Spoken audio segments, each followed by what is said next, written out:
Hey, Bubbs, how's it going? Going well. How you doing, man? I'm all right. By the way, I just want to say I like that hat, man. Thank you very much. You know. So what's up, Bubbs? How old are you, man? 45 years old. Okay, where you from?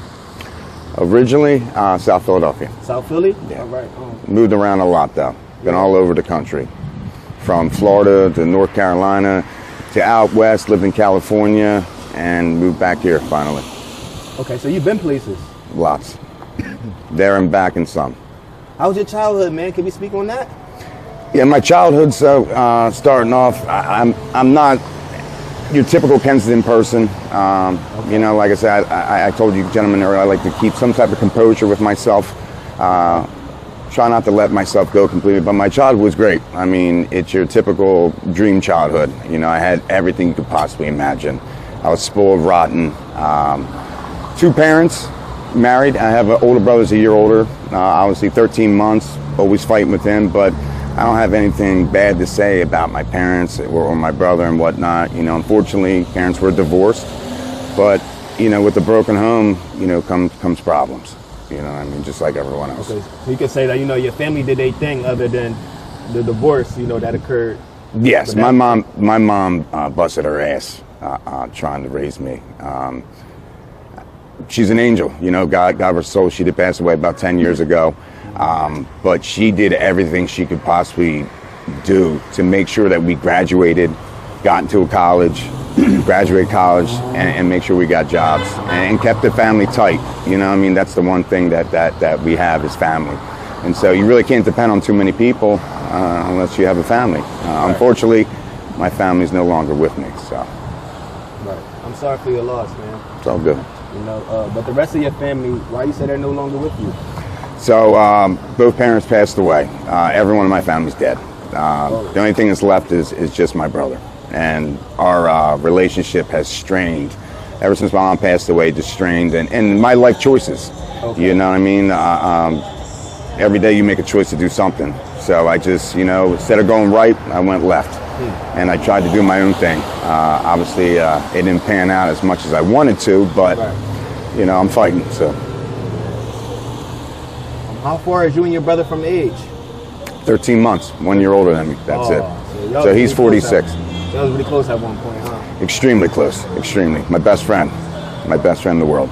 But like I say, unfortunately, I made some bad choices that he doesn't agree with, and he moved forward and he left me behind. But we talk from time to time, but it's not as much as I would like to. It's not the lifestyle he really into. No. Can I ask you what substances are you addicted to currently? So if you haven't, I'm going to do it, pretty much. Heroin, crack cocaine, meth, it doesn't matter. But I am currently, my drug of choice is heroin. Fentanyl. How much you think you spend a day on your habit? Well, I mean, like I said, I have a wife, so we pretty much put it in a pile and we split it. Of course, I would love it to be more. I would love to be a pile of cash and spend it, but not too much, maybe 30, 40 bucks each. 30, 40 bucks a day? Yeah. We try to do more if it's possible, but if it's not, then we can't. You know, you got to do what you got to do to feed your habit. You know what I mean? So if we don't get it, you know, the way we'd like to, you know, asking, sometimes I have to do some dumb shit. You know what I mean? But I don't approve of it, and it you know, most of the time I'm ashamed of myself. Yeah. You know what I mean? So.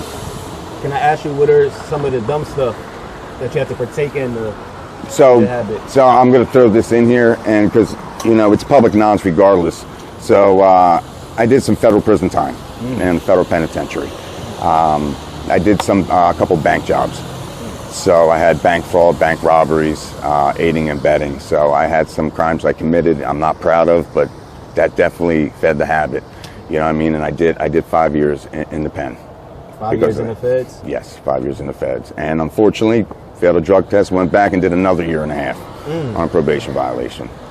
So obviously I didn't learn my lesson, and I went back and did it again. So I commit crimes, you know what I mean, when need be. Nowadays, I don't do that kind of stuff.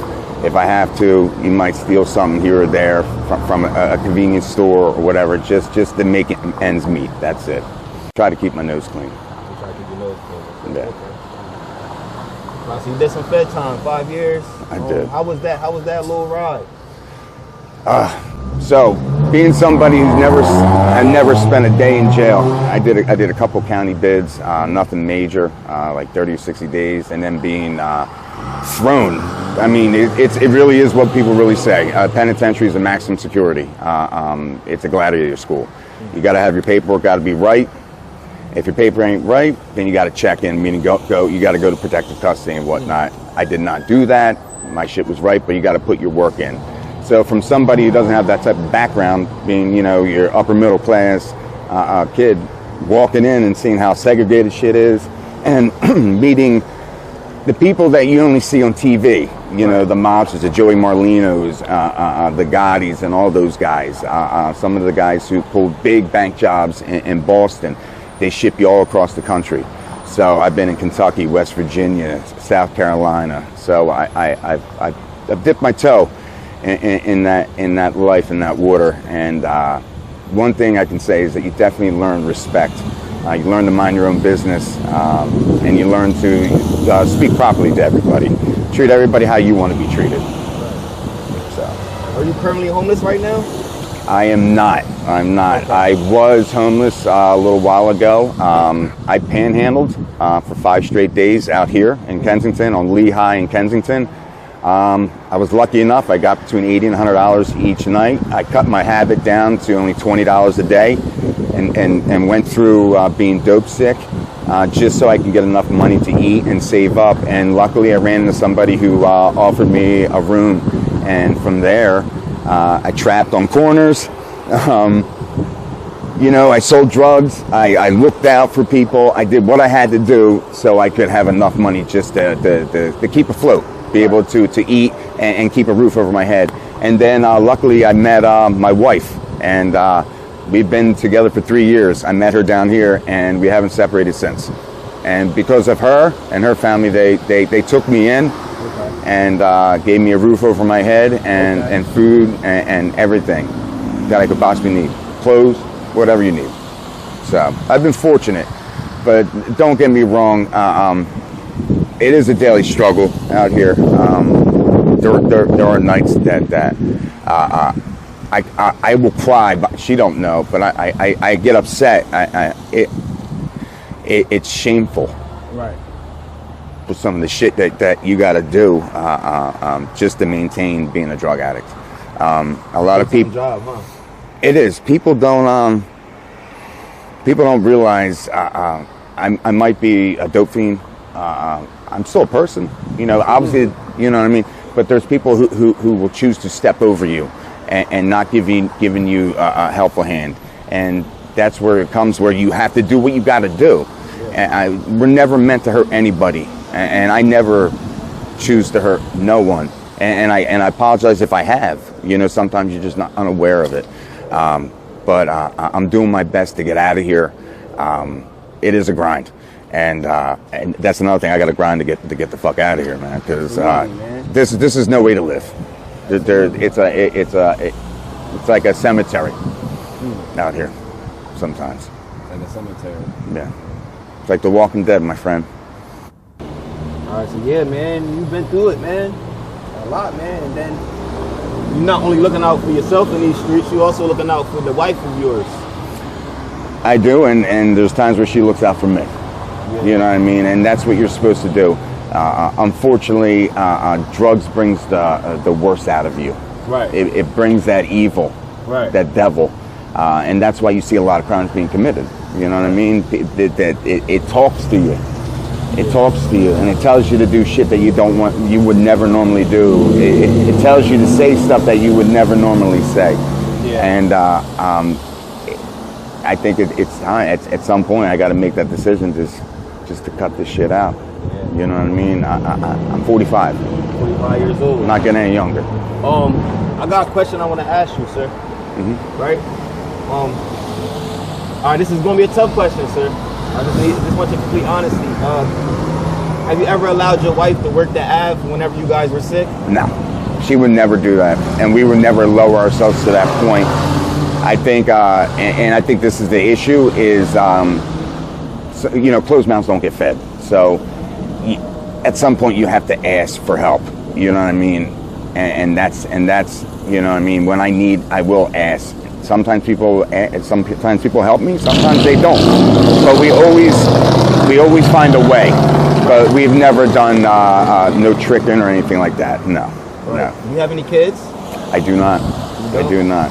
I think I'm fortunate. I was never ever in that position to, you know, be able to take care of a kid. I can barely take care of myself.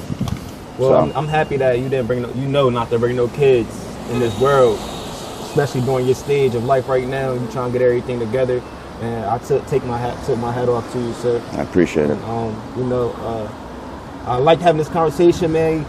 Even though you're going through what you're going through, you're a pretty fly guy, man. You know, the piercing, the nice hat, you know, the nice jacket and stuff, keeping yourself together. It looks like you just got shape up too recently, yeah. I might have I might have a few skills yeah, there. man, you keep yourself together, especially going through, like, you know, this traumatic time, man, and your mindset, man. You got a positive mindset, bro. He has so much potential. He can do whatever.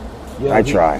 You got a positive mindset, man. And I love that about you, and it's very motivating. But All Time Media, I'd like to thank you for your time. You've been wonderful for us, and we appreciate you, big dog. And I appreciate you guys taking the time to actually listen to me, man. And I wish the best for everybody. Thank you. The best for you as well, sir. Thank you.